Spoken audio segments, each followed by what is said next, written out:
My name is Lana, and in our finance department, I'm the person who saves spreadsheets from killing themselves. I fix formulas, I reconcile vendors with reality, and I explain to the boss why -50,000 isn't just some motivational minus signs, but a hole through which his bonus leaks. So when I opened the Monday report at exactly 8:47 a.m. and saw that $72,000 had evaporated from our account, my internal Geiger counter for corporate doom clicked so loud I swear the plants in the corner leaned away. The coffee machine in the kitchen coughed up foam, monitors buzzed in fake productivity, and only one person looked like he'd seen a ghost, Marco, the project manager who always strutted like he'd just stepped out of a motivational poster. He was nervously rubbing his access card as if it were a scratch-off ticket. "Morning," he said, flashing teeth that looked like they'd witnessed several disasters. "You'll sign those invoices today, right? Just a quick thing, 5 minutes." He slid a folder toward me. I opened it, and my eyebrows almost hit the ceiling. New marketing experiment, express promo, and other nonsense cooked up in the back of a cab ride. The amounts were cute, like kittens, $900, $1,200, $1,500, but there were dozens of kittens, and all of them were fed at the same place, River Crown Entertainment, which, in corporate to English translation, means casino. "Marco," I said with the calm tone of a woman genuinely curious about the moment a ship decides to become a submarine, "did you just run a brand partnership with a roulette wheel?" He chuckled nervously, tugging the folder back. No, that's a partner venue, BTL activation, you know." And right then, fate added a clown to the circus, a call from the bank's risk manager, politely asking why we'd tried 3 times last night to push through $10,000 at that exact same venue, and whether those were really company expenses. I stared at Marco. He stared at his watch, which clearly wasn't showing conscience. "Technical glitch," he mumbled. "Sure. And my cat runs peril." I took 3 measured sips of coffee and did what nobody but me ever enjoys. I traced the last 2 weeks of expenses, checked the IP addresses of logins, and found the smoking gun. Those late-night payment attempts came from our office. That's right, someone was spinning the roulette wheel under the glow of our hallway lights. And when I pictured who that someone was, Marco conveniently appeared in front of me, smelling like cologne, panic, and poor decisions. Just as I started imagining him locked in a conference room with our auditor, listening to the final countdown on repeat, he slid the same folder closer and lowered his voice with minty, passive-aggressive blackmail. "Lana, all I need is your signature. You know I'll fix it. Otherwise, the boss will see those payments were made under your login." That line almost made me laugh out loud. My login? Interesting. Because my login was asleep at 1:13 a.m. binge-watching a crime series, not buying chips at River Crown. "Maybe you left your session open," he suggested sweetly. "Right. And maybe I also left the safe unlocked, started a disco in the server room, and wired payroll to my cat's bank account." Truth was, yes, my login showed activity, but I knew something he didn't. Without the physical token that never leaves my purse, no one could launch a payment.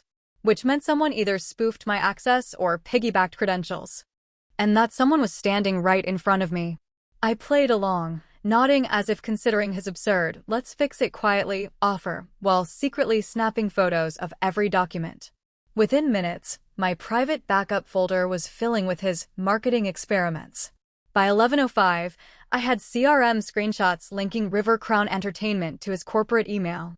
By 11:17, I had a subcontractor's card statement, mysteriously topped up on the same nights he activated partnerships and conveniently used to buy casino chips in the morning. By 11:24, our IT guy DM'd me, "You asked about late-night logins? Guess who used guest VPN from the conference room?" Spoiler, not Santa Claus. Then came his clumsiest move. Marco disappeared for an hour, came back with too much confidence, and proudly handed me a draft, explanatory letter addressed to our boss. In it, black and white, apparently, I had naively approved a pilot campaign, I had failed oversight, and it was my negligence that caused the mysterious expenses. He read it aloud with the smug tone of a cat who thinks the cream is his, then slid it toward me. "Sign this, and it all goes away. No one gets hurt." That's when I actually laughed loud, sharp enough for marketing to clap at the wall. "Marco," I said, "have you ever seen me sign my own execution?" Unless it says bonus plus 20%, my pen doesn't move. His smirk cracked. I covered his letter with his own folder, leaned in, and whispered, "The boss has asked for updates at 4. Why don't you bring your story yourself? Show your partner activations. And if it comes to it, I'll bring something too." His throat bobbed. "You wouldn't," he started. I smiled. "Me? I'm just the bookkeeper. I love facts. And facts speak for themselves." By 4, I had a full arsenal: login maps, camera stills of him swiping his badge after midnight, the bank's official warning stamped yesterday. I even watermarked every file with a cheeky note: "Casino is not equal to cash register." At the update meeting, he leapt into the spotlight. "Everything's under control," Lana slipped, but I stepped in, took responsibility, and here's the plan to fix it quietly. He nearly glowed with fake heroism. I waited, then calmly slid my stack of evidence across the table. Late-night IPs. Guest VPN logins. River Crown with him as the listed contact. 3 $10,000 payment attempts labeled promotion. And the piece de resistance. A text he'd sent to a friend. Got part of it back. "Tomorrow Lana signs and I'm clean." The room froze. The boss stared so long the espresso machine in the hall fell silent. Marco paled like a budget after an audit. Finally, I added my own tiny note and signed. Invalid. The boss's voice was calm but lethal. At 5, we continue with legal. Marco nodded too quickly, already reaching for his pocket, probably checking if his lucky ticket out of this mess still existed. Not today. As we left, he whispered, "What else did you find?" I leaned close. A recording from River Crown. "You really like to narrate your bets out loud." His face looked like someone who just bet it all on black. Too bad the ball had already landed on red. By Tuesday morning, the office air smelled less like coffee and more like rumor, the kind that slithers between keyboards faster than email. People weren't looking at me directly, but I could feel the shift. Marco had started his whisper campaign. I overheard a designer mutter, "She was the one who signed off on that budget, right?" while a junior analyst avoided eye contact as if guilt were contagious. Marco strutted through the bullpen with a new kind of swagger, all casual jokes and team spirit high fives, the performance of a man trying to write his own narrative before reality could weigh in. It would have been funny if it weren't aimed squarely at me. By lunchtime, he cornered me in the kitchen, grinning like a magician about to pull a rabbit out of a hat, except the rabbit was my reputation. "Don't stress, Lana," he said, stirring his coffee aggressively. "These things happen. But if you just play along, no one needs to know." Translation: sign the paperwork and take the fall. I smiled sweetly, leaned on the counter, and replied, "You know, Marco, the thing about casinos? The house always wins. Unless the dealer cheats." He froze for half a second before covering it with a laugh too loud for the small room.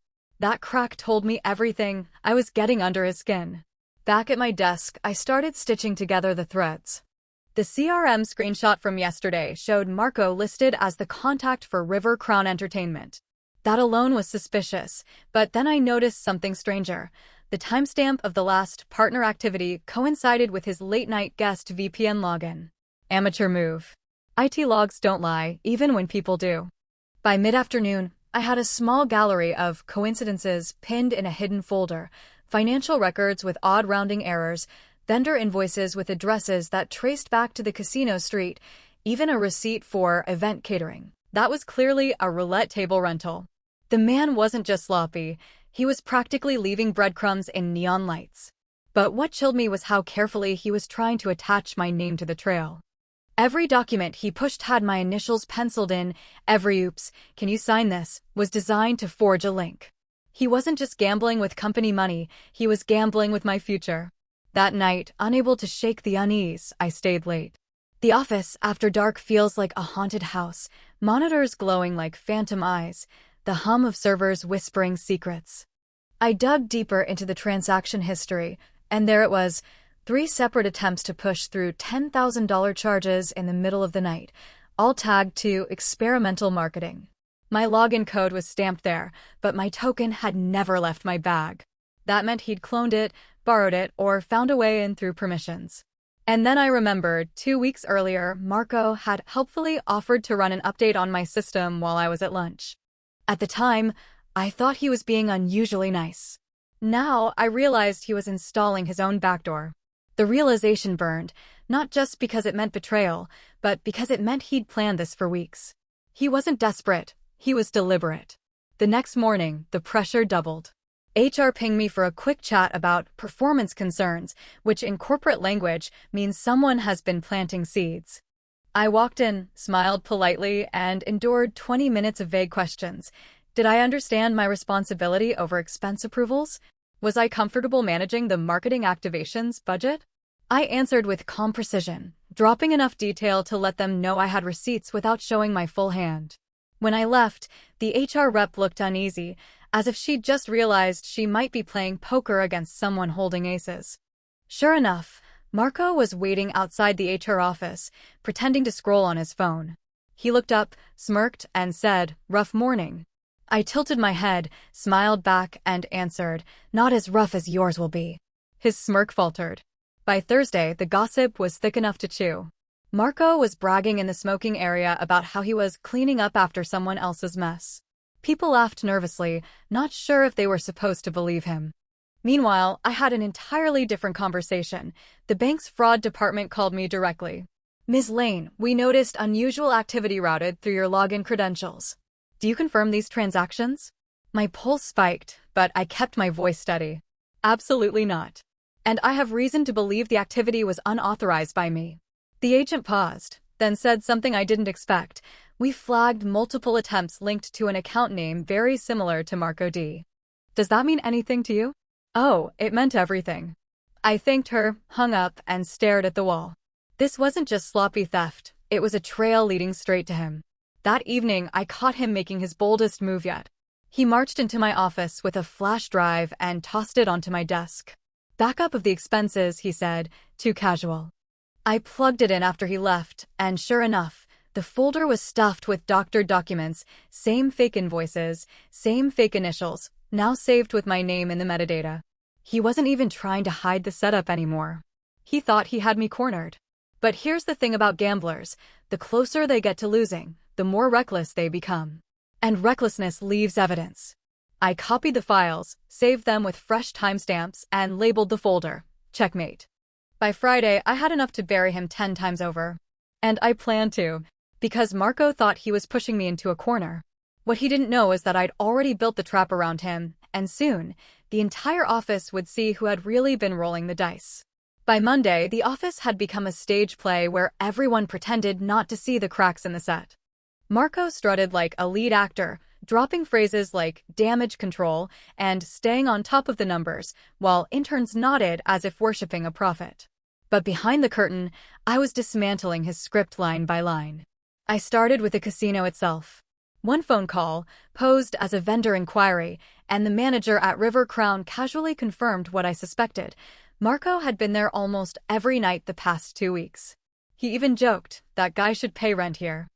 I laughed politely, hung up, and added the note to my growing file. Next, I cross-referenced his travel reimbursements with casino ATM withdrawal logs.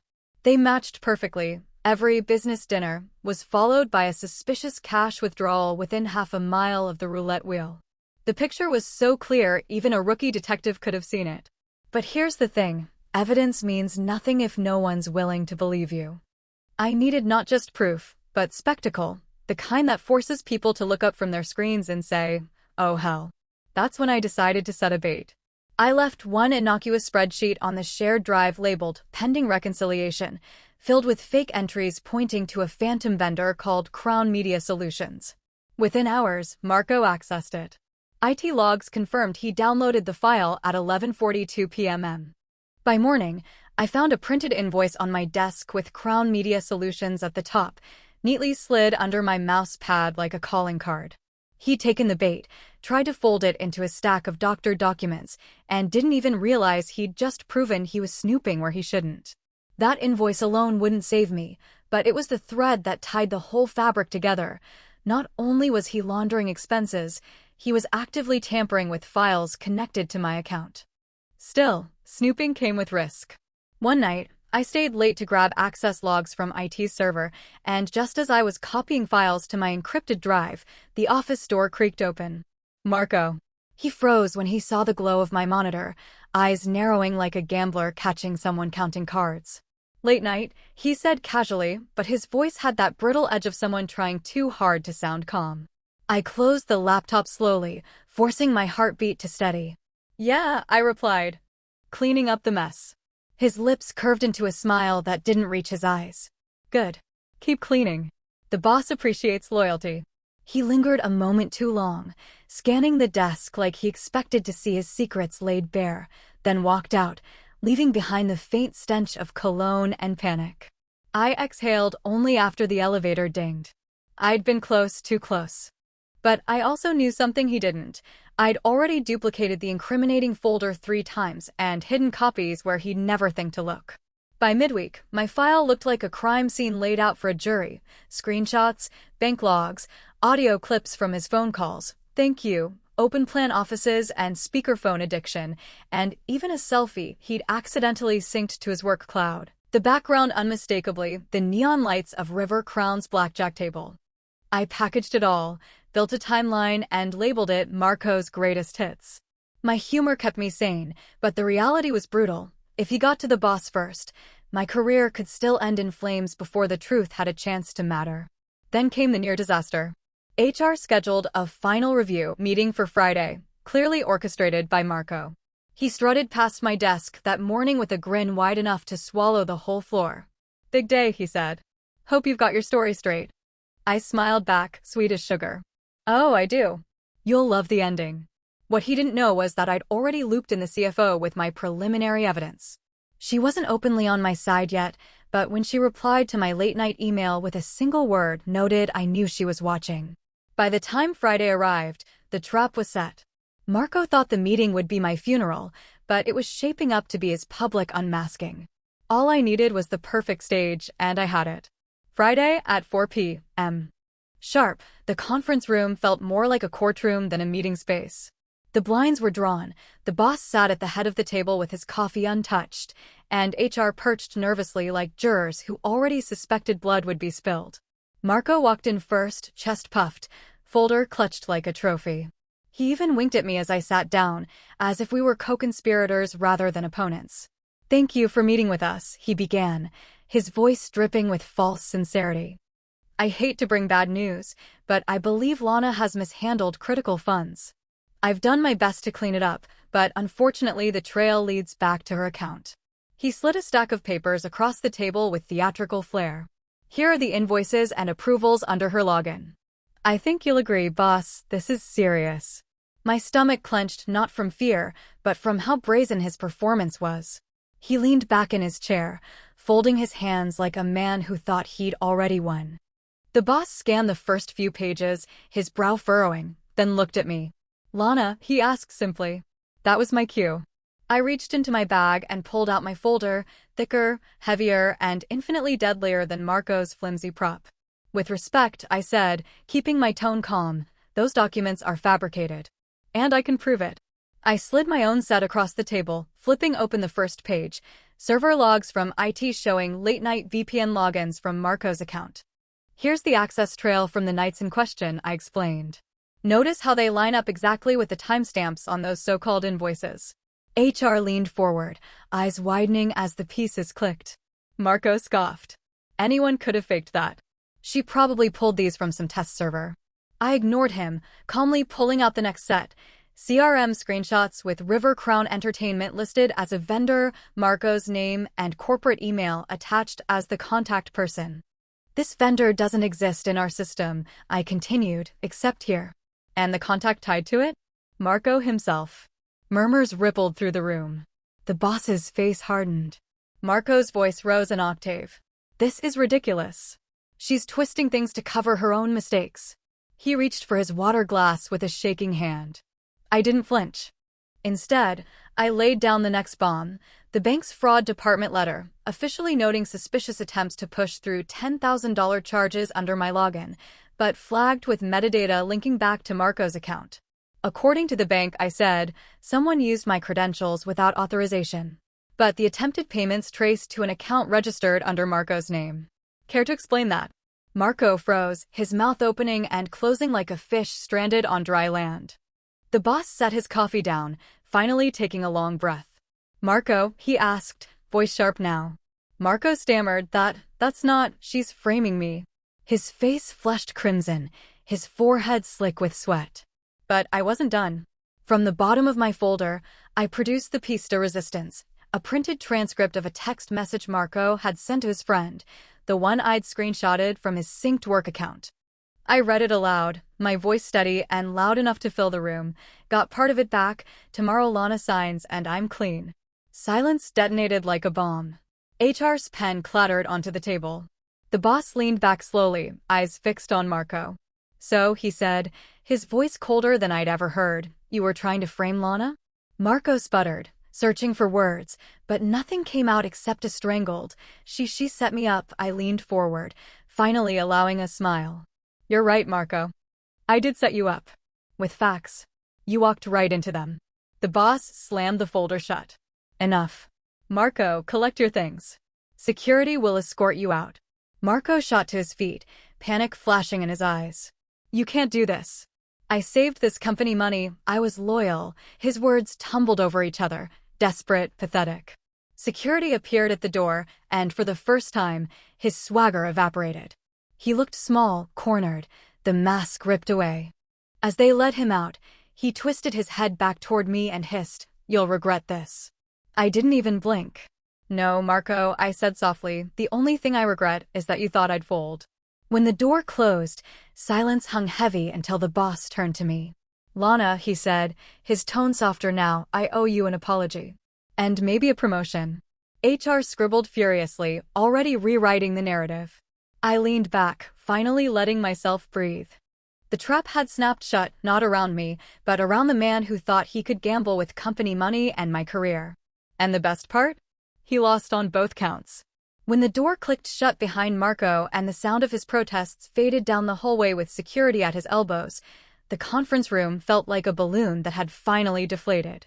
The tension was gone, replaced by a stunned quiet where no one quite knew what to say. HR sat frozen, her notepad half filled with doodles that suddenly looked like confessions. The boss finally exhaled, pinching the bridge of his nose. I should have seen this sooner, he admitted, his voice low. Lana, I owe you more than an apology. You saved this company. For a moment I almost laughed. Saved the company? No, I had saved myself from becoming collateral damage in someone else's bad bet. But still, the irony wasn't lost on me. Marco had tried to paint me as reckless, and in the end, it was his recklessness that burned his entire house down. I closed my folder slowly, savoring the weight of it like a magician putting away the deck after the final trick. I didn't save the company, I corrected gently. I just refused to let it collapse on me. The boss nodded, understanding, and something shifted. Respect, genuine this time, not the begrudging tolerance I'd grown used to. The following days unfolded like a silent storm. Marco's desk was cleared overnight, his name scrubbed from internal systems, his email address redirected to a generic, inactive user folder. Coworkers whispered in corners, but now their glances carried something different when they looked at me, not suspicion, not pity, but awe. People who hadn't dared to talk to me all week suddenly found excuses to stop by my desk. Need help with this formula? Hey, great job on that report. It was all code for "we saw what you did. We saw you win." One of the junior analysts slipped me a sticky note with a doodle of a roulette wheel and the words "House always wins, thanks to you." I pinned it under my monitor like a trophy. Even the IT guy, grumpy as ever, gave me a nod that was basically a standing ovation in his language. The shift was subtle, but undeniable. I wasn't just the finance nerd anymore. I was the woman who had faced down a gambler in a tailored suit and beaten him at his own crooked game. Marco's fall was brutal, and I can't say I didn't enjoy the symmetry. HR announced a formal investigation, and the bank escalated his transactions to fraud detection. Rumor had it he owed the casino tens of thousands, and without the company card to lean on, his debt collectors were circling fast. By the end of the month, word spread that he'd been blacklisted across half the industry. Someone joked in the break room, he can't even get hired to manage a bingo night now. I pretended to stay neutral, but inside I felt a spark of satisfaction. Justice isn't always poetic, but sometimes it rhymes beautifully. He gambled away the company's money, tried to gamble with my career, and in the end, he walked away broke in more ways than one. Meanwhile, the boss called me into his office on a Wednesday afternoon.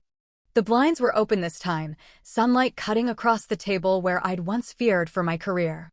"We're promoting you," he said simply, sliding a new contract across the desk. "Head of Financial Strategy." I blinked, half expecting a hidden clause, a catch, some cruel twist. But the contract was clean. No traps, no setup. "You earned this," he added. For once, I believed him. I signed without hesitation, the pen gliding smoothly as though it had been waiting for this moment. Walking back to my desk, I felt lighter, taller, as if the office itself had shifted around me. People clapped when they saw me, actual applause. It wasn't about the title or the pay raise, though both were satisfying. It was about reclaiming my name, my work, my dignity. Marco had tried to bury me, and instead, he had paved the road for my rise. But the best moment came later, when the boss asked me to present at the next leadership meeting.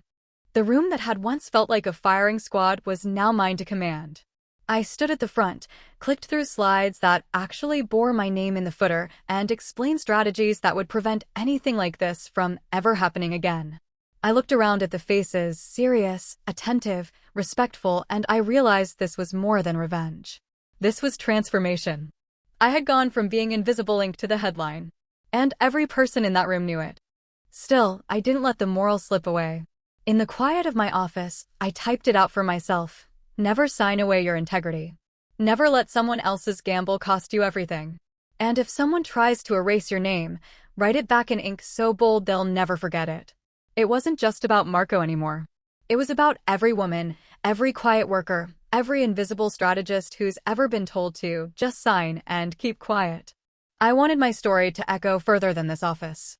And maybe, just maybe, it would. That evening, as I left the building, I walked past the casino where it had all started. The neon lights flashed jackpot in garish red, promising riches it never delivers. I laughed under my breath. Marco had believed those lights. He bet everything on luck and thought he could bluff his way out when luck ran dry. Me? I bet on facts. On proof. On patience. And in the end, that's the only gamble that ever truly pays off. So here's the final irony. Marco once told me, "Come on, Lana, you've got to play the game if you want to win." He was right, just not in the way he thought. I did play the game. I just changed the rules. And when the cards hit the table, the only hand left standing was mine.